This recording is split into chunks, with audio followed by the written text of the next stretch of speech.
There are four main lobes in the brain: the occipital, parietal, temporal, and frontal. The frontal lobe is located directly at the front of the brain. It is separated from the parietal lobe by the central sulcus and from the temporal lobe by the lateral sulcus. This lobe contains the primary motor cortex and most of the dopamine-sensitive neurons in the cerebral cortex. It continues to develop until you're about 20 years old. Because most of the dopamine-sensitive neurons are found in the frontal lobe, it's related to the dopamine system, which is associated with reward, attention, short-term memory, planning, and motivation. Therefore, the frontal lobe is responsible for all these things as well. It is also responsible for being able to identify cause and effect actions. It also aids in telling the difference between good and bad.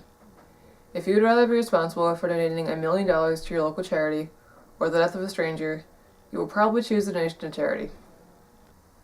Why would you choose this? Because your frontal lobe is functioning, and you know from growing up in a structured and civilized society that killing people is wrong, and if you do kill someone, you'll face a criminal penalty for it. The frontal lobe also regulates your actions in public and society in general. Sometimes the frontal lobe doesn't regulate normally. You're unaware of social expectations and obligations, and you're unable to tell good from bad, which in some cases spawns criminal activity, which leads us to the next question.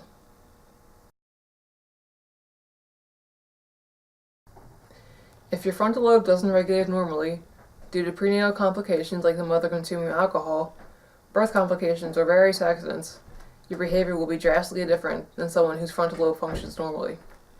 It's a positivist theory that states that you will be more impulsive, less prone to moral reasoning, and because of this, more crime involved.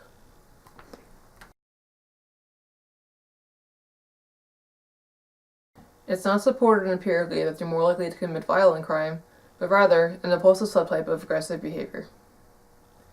M.C. Brower and M.H. Price published an article in 2001 in the Journal of Neurology, Neurosurgery, and Psychiatry, in which they surveyed recent literature through Medline's database in order to try and come to a conclusion for their research. To quote their findings, the study's reviews supported an association between frontal lobe dysfunction and increased aggressive and antisocial behavior, but no study has reliably demonstrated a characteristic pattern of frontal network dysfunction predictive of violent crime.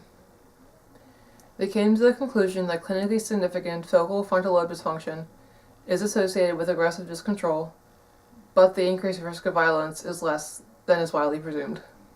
Evidence is strongest for an association between focal prefrontal damage and an impulsive subtype of aggressive behavior.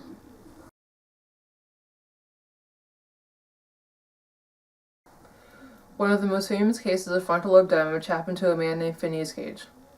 He was working on train tracks as a construction foreman in Vermont, but was in the process of blasting rock using a tamping iron. One day, the iron he was using accidentally struck a spark against a rock, and the powder he was attempting to press down exploded in his face, firing the tamping iron from the hole and through his head. The injury destroyed most of his left frontal lobe, and while he survived the incident, his personality dramatically changed.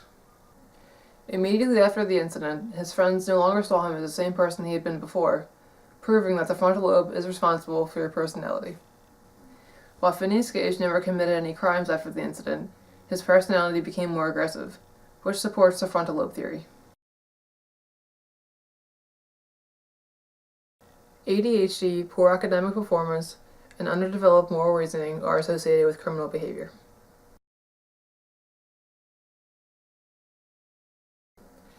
Generally, no, not really. It's a scientific understanding that without a normally functioning frontal lobe, your personality will become more impulsive and aggressive, which in some cases may lead to criminal behavior.